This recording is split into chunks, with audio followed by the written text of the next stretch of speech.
Parent Entrepreneur Power, conversation number 154. Parent Entrepreneur Power. Wait, what? It's Power! This is the podcast for parents juggling the tough choices required for success in business while putting family first. Hi, I'm Mary Catherine Johnson, and I share the ups and downs and dirty truths of profits and potty training while chatting with successful parent entrepreneurs from all walks of life. Are you powered up?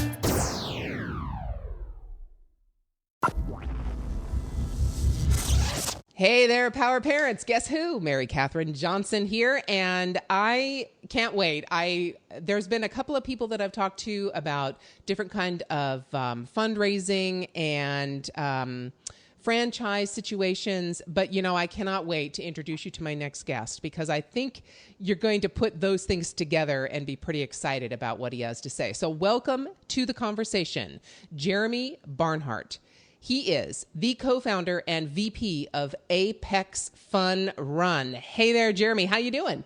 I'm great. How are you today? I am fan-stinking-tastic. It's a gorgeous day. How could I not be good, right? Fall, beautiful, crisp. Yeah, life is good. That's great. Yeah. So, okay, let's start out. I gave a little bit of a sneak peek about what we're going to talk about. But let's start out with your once upon a time story. How did you get into where you are right now? Which came first, the business or the kids? The kids came first. And in my previous life, I was a partner in consulting and accounting firms, Deloitte and Touche and others. And I had my once upon a time sort of wake up story was back in the day where I was working a ton. If you know anything about those types of firms, you work a lot, you travel a lot. I was on the board, so I was traveling every month for meetings. And I had a wake-up moment when one of my more senior partners had gone on a European vacation. He was gone for a couple of weeks, which was pretty rare. We never got to get away very often because we were busy serving our clients. While he was on his European vacation, his two children, and I use the word children loosely, they were 28 and 31 at the time, decided to move into his house in Paradise Valley, Arizona, which if you know anything about that suburb, it's a very affluent suburb.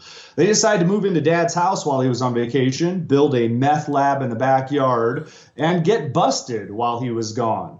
The SWAT team was there. They had the ramrods to knock the door down. They shot smoke bombs through the windows. And at the same time, the old show MTV Road Rules happened to be coming through Arizona and heard that there was a meth lab at a house in Paradise Valley, and they didn't want to miss it.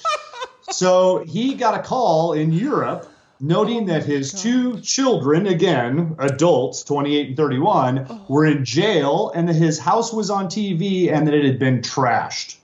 At that point in time, I realized, boy, I don't want to commit my entire life to the firm and not be there for my children to the point where they grow up to be those sort of problems. Yeah. Not to say that even if you're there for them, you have a perfect life and don't have mistakes, but that was really an eye-opening moment where I said, you know what, life is short. Your kids are only kids once. And I want to change things. So I then retired from the firm, went a whole different direction, found our business that we now have a great opportunity to make a difference in kids' lives and make a difference in our community. And I'm able to have that work-life balance that allows me to coach my kids. I have three sons that are 17, 13, and 11. I've been able to coach them in football, basketball, baseball, be an active, involved parent, and hopefully send them down the right path in life. Oh my gosh. Oh my gosh. Okay. Bet you haven't heard one of those before, have you, Mary? Oh my goodness. No. The only thing I can say about that is my old house that when I graduated high school was in a pretty tough neighborhood. I went to a pretty tough school. And that house, after I moved out, I was 18 years old. On my 18th birthday, I left home. And it tells you a little bit about that. But anyway, but that house became a meth house. It was a meth lab in it. And I think it's cleaned up now. Whether the people have or not, I don't know. But the house itself is a normal house as far as I know. So that's the closest I've been to any kind of story like that. So I wouldn't want to live that or wish that on anybody, let alone a parent Yeah. of adult children. So, wow. So you are one of the lucky ones and were able to actually learn from someone else's wake up call. Exactly. That's Yep. awesome. I knew that I wanted to change my path and be hopefully a better parent, but also be an entrepreneur at the same time. Wow. Now that's a pretty cool story, and it's a pretty cool way of using someone else's wake up call to change around your life. All right. So, Power Parents, I know a lot of you know my story. I know a lot of you know how I broke both my legs when I was 8 months pregnant and delivered the baby with casts up to the knee on both legs, going through labor, delivery, blah, blah, blah. So that was me. And I get a lot of questions, to be honest, Jeremy. I get a lot of questions from people when I'm on other podcasts. How can other people, without having a situation like that, change their lives or use some of these other stories to impact their lives? So now, here you go. Power Parents. Here's a guy who had a boss that had this happen and looked at that, and I think all of us would do the same thing. There is no way on God's green earth I want to be anywhere near a situation like that. I mean, come on. I'm supposed to be enjoying myself in Europe, and I have to come home to this? I don't want to be anywhere near that. So what's the first thing you did?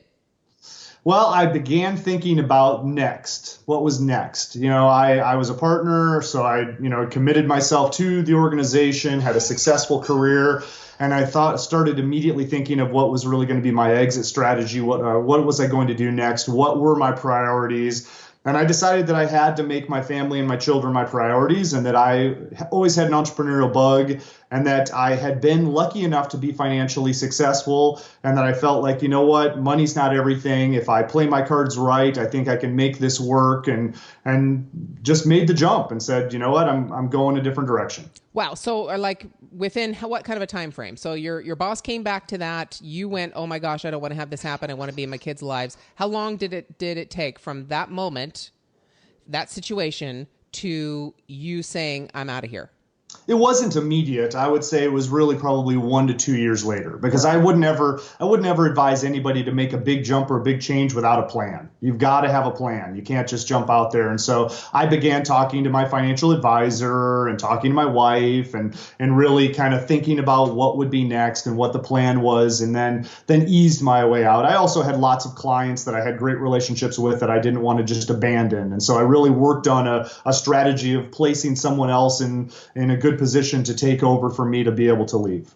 Thank you so much, because so many of us, especially in this online space, in the space of being on the internet, we hear these things and we take them literally. So many people, there's a culture that's been created where people actually think literally. You heard this happen, you saw this happen, and the next day you left. So we know that things do not happen overnight. We know. That's right. Please understand, Power Parents, things do not happen overnight. So a year to 2 years is perfect timing to put a lot of things in place to really make sure that you have some kind of cushion to land on, and you're not just out on the cold, hard concrete trying to, scrape up any client you could possibly get. Okay, exactly. So a year or two later, what did you do? What did you put in place so that a year or two later you could actually go out on your own? So I not only took care of my clients to make sure that the firm was fine when I left, but I then made as best effort as I could to make sure that we were in a strong enough financial position to be able to do it as well. And so at the point in time that I retired, which was 2006, everything was good. Markets were great. Everybody was living high on the hog and had smiles on their face, and it was an amazing time.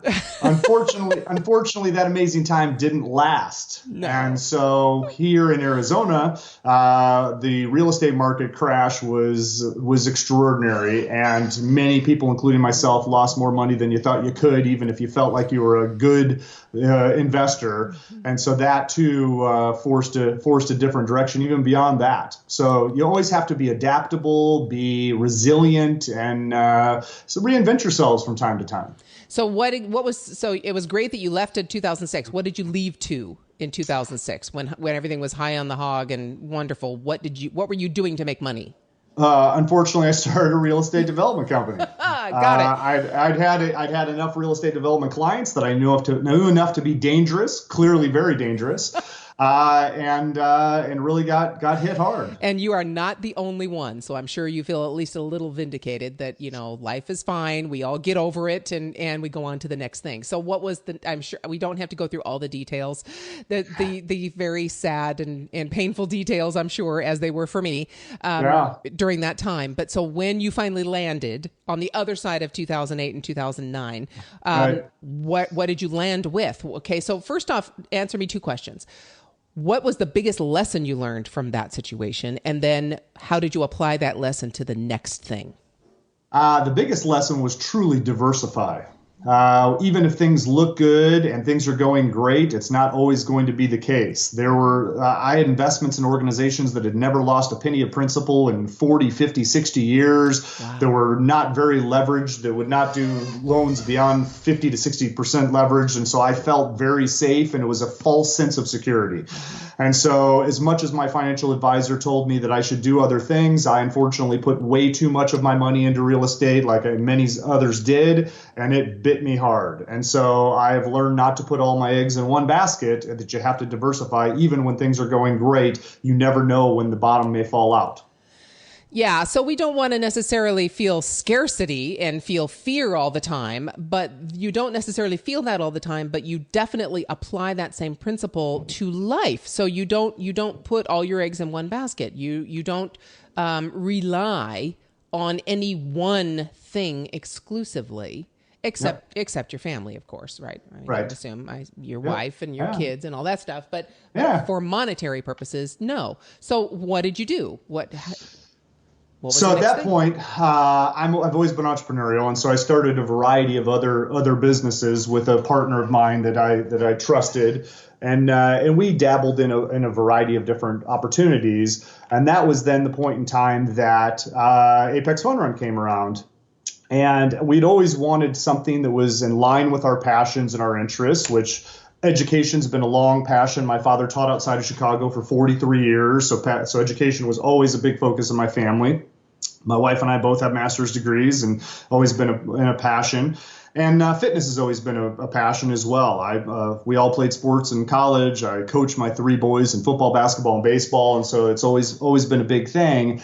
And so we had actually found a way to combine those passions. My wife had a similar background, the fact that she'd been with a large accounting firm as well, but as a marketing director, so not in an accounting or finance function, but marketing.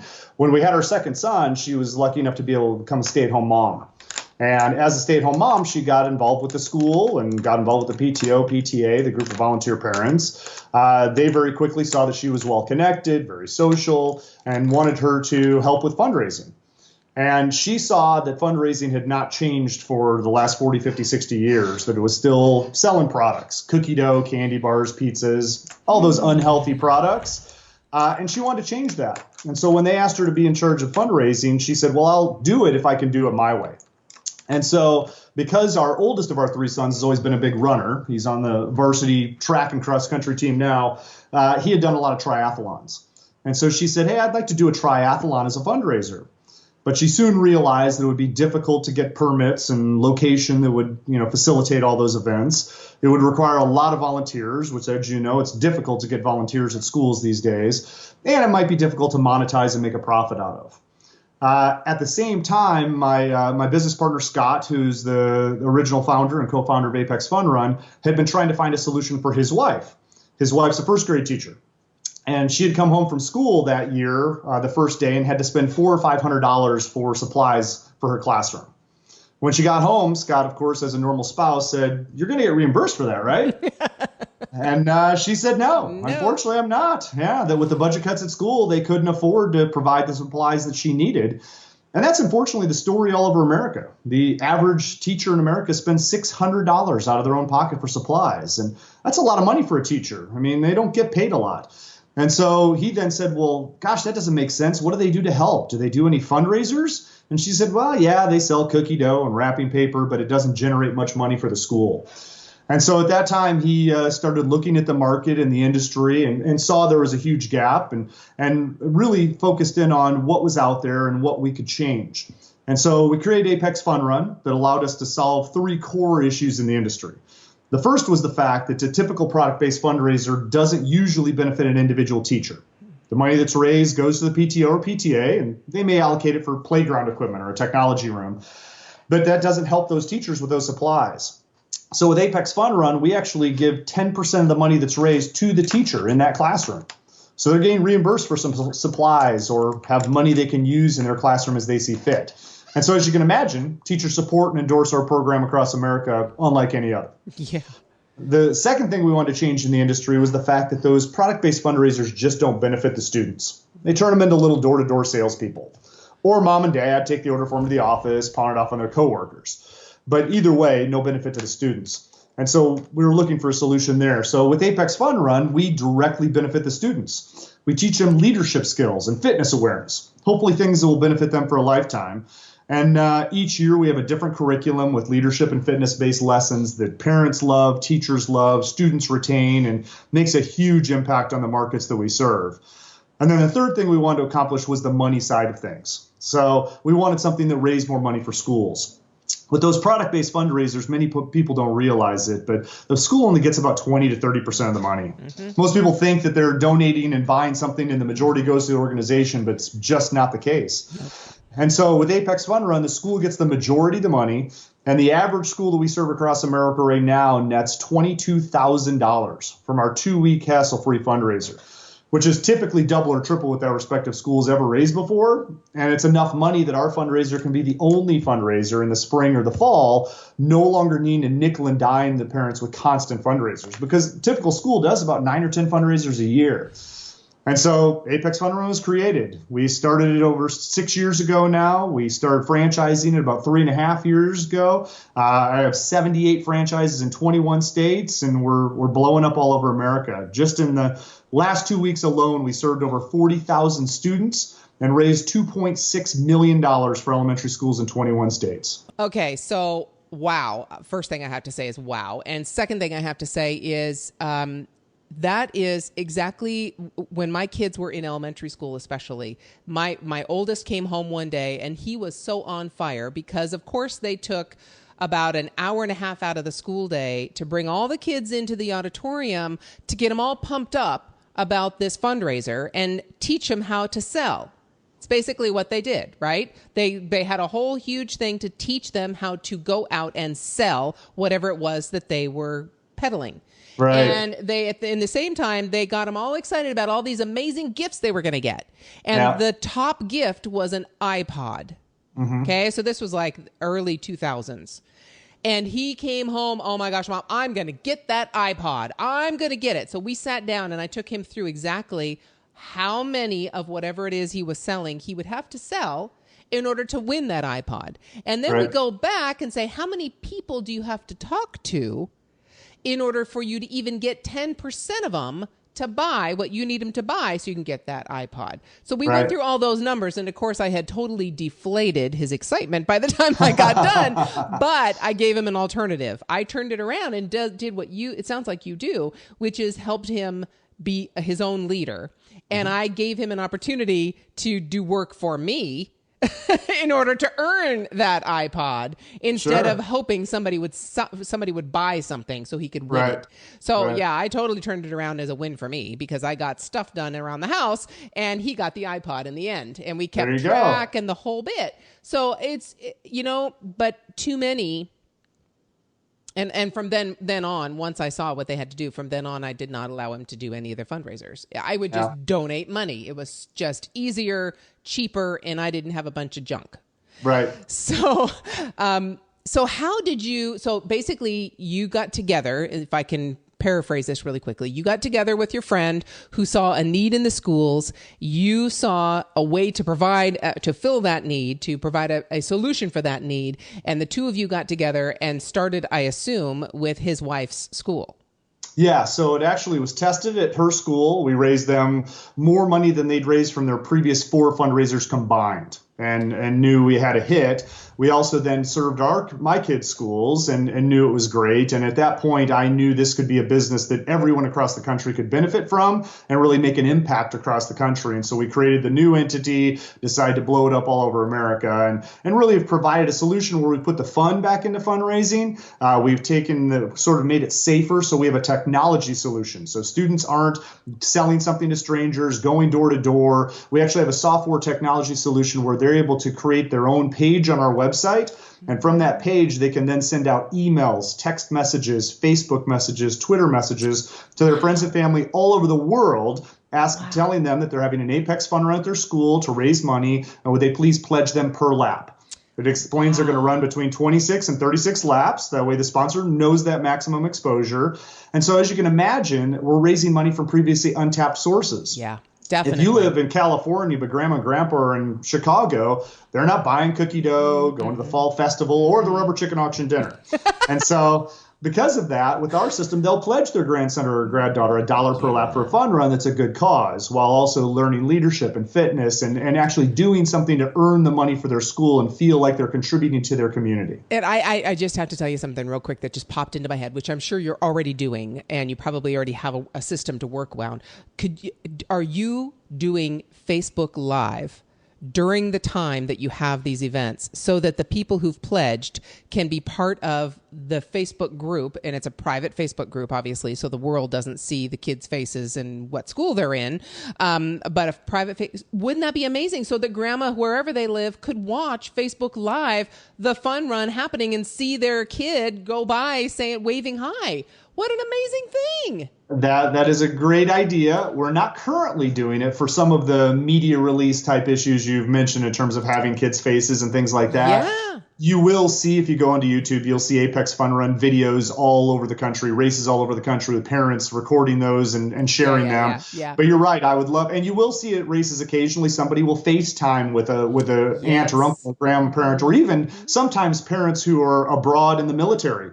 They might be stationed in Afghanistan, and their little princess is doing an Apex Fun Run, and they're able to see them participating and having a blast. But that is a great idea. Yeah, because if it's a private Facebook page and because we parents have to give our permission to allow kids to be videotaped as part of the school. So as long as it's not put out to the public and it's on that private Facebook page, that should, because it's the same thing on their Facebook pages or on their websites, that we've given permission for them to use our child's likeness, blah, blah, blah. So if it's a private Facebook page just for that school, what an amazing added value that you can give to them. You can even set it up for them if you have to do a Facebook Live for your actual run. That would be, and then anybody anywhere can watch when it happens and see them do the laps. Oh my gosh. All right. So you've got to add that. I love that. You got to add it. I'm going to make a note of that. And even when we're teaching the leadership and fitness lessons, that'd be valuable, because the more that parents and families understand the value of what we're providing to them and the lessons we're teaching, the more excited about the program they get. And our lessons make a huge impact on kids. I mean, we get letters and emails during the school year on almost a daily basis that would bring you to tears over the impact we've had on these kids, because they don't always have positive role models. And we go into the schools and let them know that they matter, that they have value, that they can do anything they set their mind to, and that they can be leaders even at their age in their schools and their homes and their communities. And it makes a really big impact. I mean, parents, even little things, we'll have parents email us and say, boy, my son or daughter came home from school today and asked me where the vacuum cleaner was. And I said, well, why? And they said, well, Apex Fun Run taught me today to go above and beyond and go the extra mile and try to help you at home. And moms are like, are you kidding me? Really? I love you. You probably got lots of homemade brownies from that one. That's right. Wow. Okay. So that's fantastic. I think obviously it's an overall amazing program for you to help with kids in schools. Let's get back to the beginning of this and how you started with the school of your friend's wife. You started with your own kids' school. How many schools did you personally support with this and personally sell to and get on board with your process before you actually created this technology and then also expanded to a franchise situation? So take me through that. You're talking about what year did you actually start Apex? The idea started in late 2011. We started the new entity summer of 2012. Okay. And so we basically built it up here in the local Phoenix market. We went from about 0 to 100 schools in that first 2 years. Wow. And raised almost $2 million in that second school year alone for schools, and really got it into a nice, tight system so that we knew we could then share it around the country.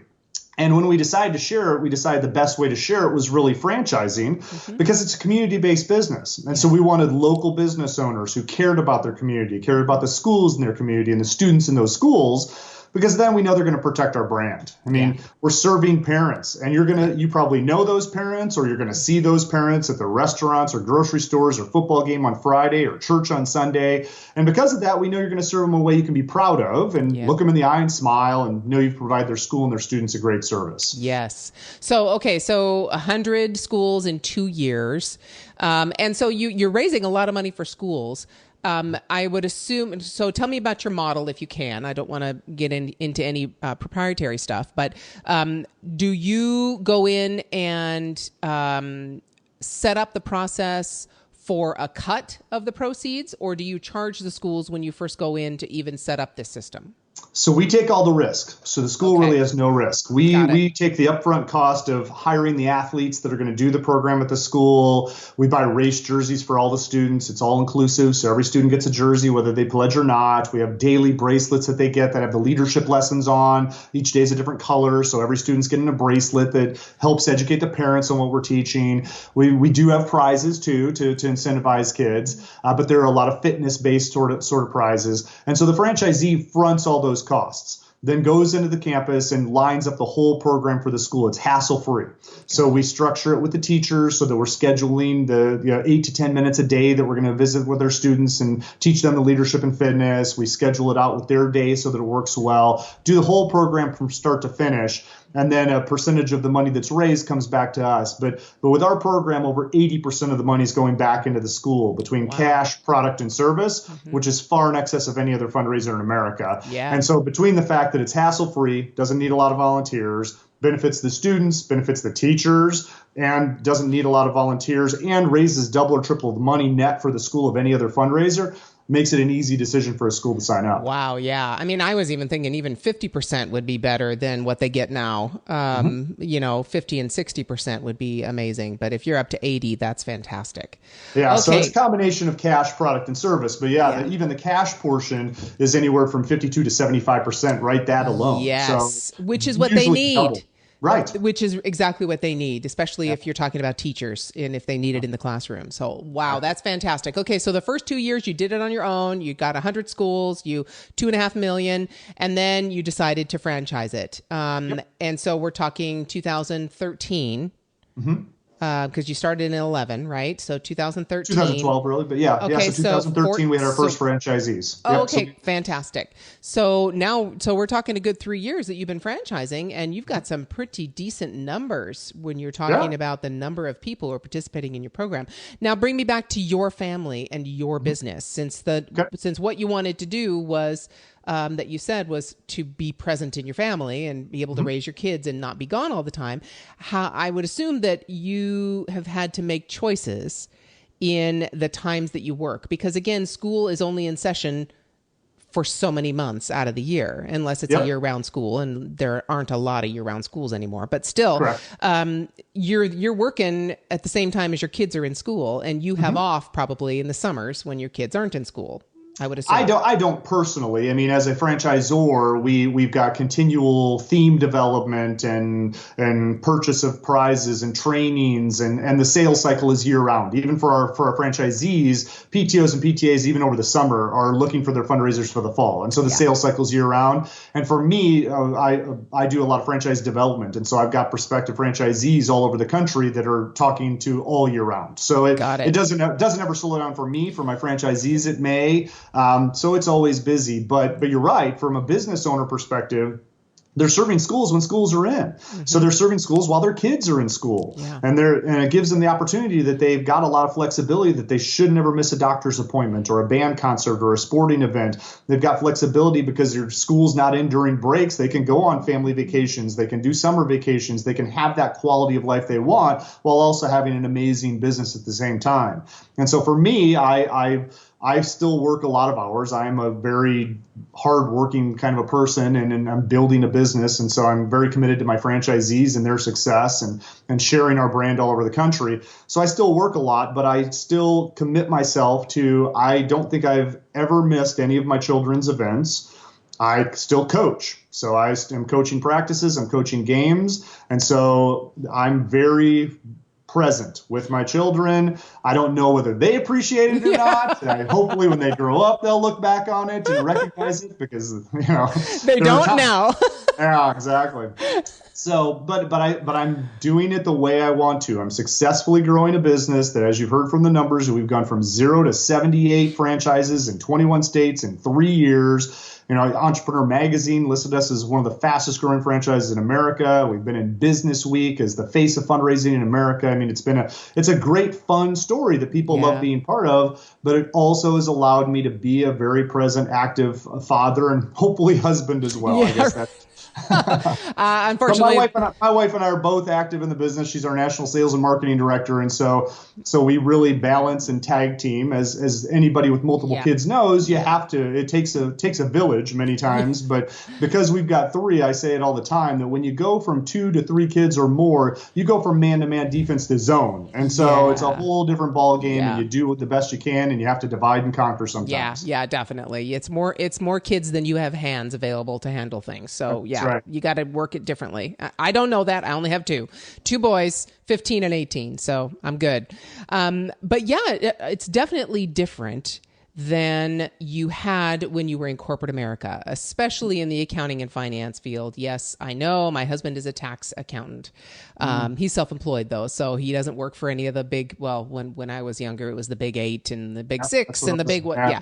So, it's definitely different from that. You almost have to sell your soul to those people. So, so it's very different. I can imagine, I can see from what you saw with your boss and the meth lab in the backyard, and to what you do now, and being able to take the time and the flexibility. Somebody asked me recently, what is what's the benefit of entrepreneurship? And I think, and how I answered it was flexibility, freedom, if you choose to use them. Because so many entrepreneurs that I know just create a workaholic job for themselves. And that's all they're doing, is working constantly as if they were working for someone else in corporate America still. But they've created it for themselves as an entrepreneur.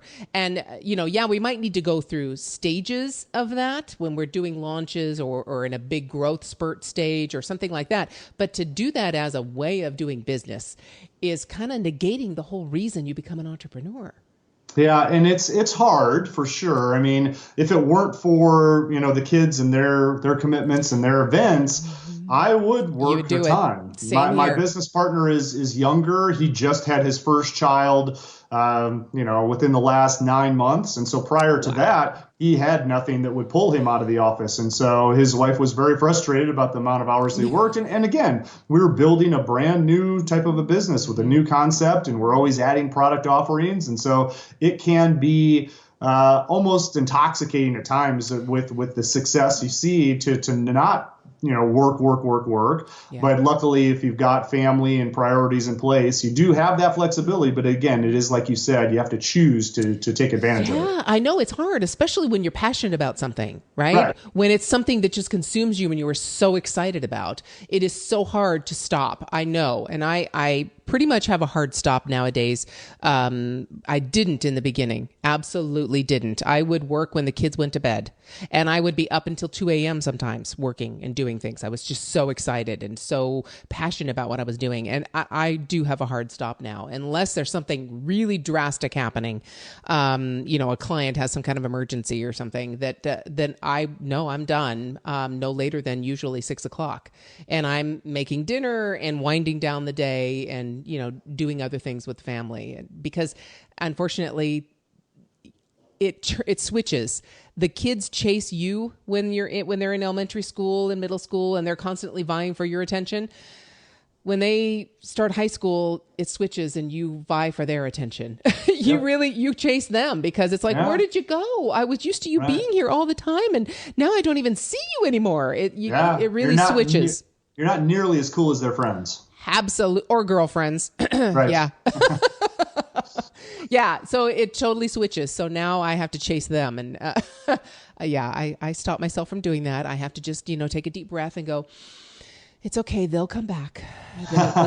They'll always know that mom's here. It's okay. I can let go. I now know the purpose and the meaning behind Sting's song, If You Love Them, Set Them Free. That's right. I never understood the meaning behind that song until now. I now know, okay, now I get it. I got to let them go in order for them to come back. Okay, I get it. I'll try. It's hard, but I'll try. Yeah. All right, so take me through, I know the information that you've been giving us has taken us through your history, and it's a short history, but it sounds like a very meteoric history, but it's still a history. So here again, Power Parents, we're talking, 5 years from the concept time and starting at 2011 to 2016, 5 years to get to this meteoric quote unquote rise, right? Mm-hmm. Yeah. So how have you had to switch gears? Tell me about how you've had to restructure your business from the more solopreneur or just the two of you as partners working it day to day to now. Do you have a team? Do you still just do it, the two of you and your wife with the marketing? I mean, tell me about these changes or the systems you had to put in place to grow to where you are now and how you're setting yourself up for future growth. Sure. The key is to always surround yourself with people who are better than you. And that's the only way you're going to have a successful business. If you want to grow a business, if you do have that solo practitioner job, like your husband doing taxes, unless he hires a bunch of bookkeepers, it's all him. He kills Yep. what he eats what he kills. That's and it's right. however many hours that are billable he does. Otherwise, Yep. it's, he knows how much he's going to make. But to really grow a business like ours and be able to support that many franchisees, we, of course, had to build a team. And of course, there are times where we're still on the phone weekends or nights when we wouldn't ideally want to, because we're here to support our franchisees and they're in different time zones and they have different issues. But ideally, we've set up a structure of team that supports them where they can reach out to the support team to be able to get their questions answered, whether it's technology related or systems related or anything at all. And so we've got a large team of quality control folks that go out and visit our franchisees to make sure they're supporting and helping them run their businesses and serve their schools to the best of their ability. We have an administrative team that handles email questions and technology questions and an IT department and a PR department and a distribution group that helps with all of the products and offerings. And so we've got a pretty strong, healthy team that hopefully before they get to Scott or I, they've talked to 3 or 4 or 5 other people, and it only raises to our level if it has to. Right. Wow. And so when did you put that team in place? I mean, okay, so let me say this. I'm sure it didn't just happen in one day, right? Oh, no. So you had to grow and scale as the business grew. And it's, you know what, Jeremy, I got to tell you, it's no different from our kids growing. It just is so amazing to me how these things are so parallel. As your kids grow, you give them more responsibilities. You are more hands off. Right? And they take over more of their own growth and development and lives. Your business has to do the same thing. Exactly. It's all about delegation. You've got to find your strengths and play to your strengths and outsource the rest. And so yes, with the beginning, it was just the 3 of us from our bootstraps, basically doing everything. And then as the business grew and we were able to continue to reinvest in the business to be able to add support and all that, it was every opportunity we had. We put everything really back into it for the first few years just to be able to hit the trajectory and growth that we wanted to be able to get market share and be able to be that one-stop shop for our franchisees. And we've also created different product offerings. I mean, we talked about the fact that you don't want to put all your eggs in one basket and diversification. Mm-hmm. Well, we all, every year since we've started, have added additional product offerings for our franchisees so that they can serve elementary schools of all shapes and sizes. They can now also help middle schools. They can also help high school organizations because, as you know, when you get to high school, it's not a high school fundraiser. It's the band or the basketball team or the soccer team. Yes. And so we've created Anython that allows you to do any type of a thon, whether it's a kick-a-thon punch-a-thon, a punt, pass, and kick-a-thon, a goal-a-thon, any thon where they can utilize our technology to, again, find a way to raise money from all of those out-of-state, maybe even out-of-country sources and raise more money. And so now our franchisees have 5 different revenue stream potentials, product offerings to be that one-stop shop in their communities. Wow, that's fantastic. So yes, diversification, you've pretty much handled all the things that you talked about that were issues in the beginning that you've learned from and grown a business for. Wow, Absolutely. That's fantastic, Jeremy. Thanks for sharing that. Now, one last question, and it's one that I almost always ask, and that is if there's somebody sitting out there and they're still on the fence. Now, Power Parents, if you've listened to 145, 49, 53, whatever this number is going to be, it's coming up in the next couple of months, but we're right now at 144. We just are going to do 144. So if you've listened to 144 of these and you're still on the fence, you better call me. Okay? Call me right now, 916-600-0836. And I'm going to talk to you about that because you better get off that fence. But anyway, if somebody's new to the podcast, let's put it that way, and they're still on the fence and they're sitting there rocking back and forth going, gosh, I really want to do this. I don't know if I want to do this, but I really want to. Should I do it? What would you say to them? Well, I always say just do it. Life's short. Find your passion and pursue it. And the beauty of our business is it's ideal for your listeners. Your listeners are parents who obviously have a passion for their children and probably have a passion for education and fitness. They're important facets of our lives. And ours is an opportunity where you don't have to take the big risk of starting a brand new venture. And as you all know, a large percentage of businesses fail within the first 2 years. Well, by going into a business like ours where it's a franchise, you have the opportunity to take advantage of a system that's already been built. We've worked the kinks out of it. We've already spent the money to make those mistakes so that you don't have to. And you can get into something that's a proven model that will work in your community that has a system to follow. And so you're not jumping off the ledge. You're getting off and taking control of your destiny and your future, building equity in a business instead of making money for your employer or your boss, but doing something you're passionate about. I mean, how great is it to be able to have a business where you can look at your kids and say, listen, we've got a business that's providing for our family, but we're also making a positive impact on our community. We're teaching children to be leaders and fitness focused. We're helping teachers with money they need, schools with much needed funds. It's a great win-win for everybody involved. And by being a part of a franchise, you have the support and the training and the systems that you need to be able to mitigate that risk. It's not the same as just jumping out there. But I say do it, try it. If it aligns with your passions, that will be the key. Because with our business, it is a passion business. We're not selling widgets. We're providing a solution that everyone in America needs. Wow. Fantastic. All right, Power Parents, you heard it. If you're still on the fence, just jump in. Just do it. Just take the next baby step. And if that's calling Jeremy, do it. All Absolutely. Right. Jeremy, thank you so much for spending this time with me. I really do appreciate it. I can't wait to watch and see where you go from here. I would love to have you back on the show and talk a little more specifically about breakdown of this whole franchise situation and how you were able to scale what you're doing and involve people in the community, because this really is, it's kind of a double bottom line. I've interviewed several people that have a double bottom line, and the double bottom line is the bottom line for your business and profit for your business to keep you in business, and the service to the community and providing something beyond just the profit of your business and actually providing a much needed community service. So congratulations for that. And thanks so much for spending your time with us.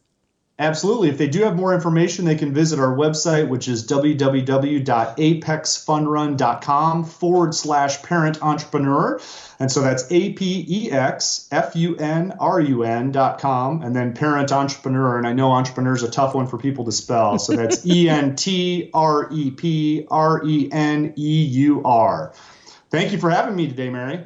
Oh, I'm so glad you were able to join us. And thanks for spelling out entrepreneur. Yeah, it is a tough one sometimes. Not for me, because I spell it every day. Exactly. Thanks a lot. Absolutely. To get powered up for your day, just go to parententrepreneur.power.com and listen to any one of the over 100 episodes we've had so far with amazing entrepreneurs just like you. It might just help you feel like a grown-up again.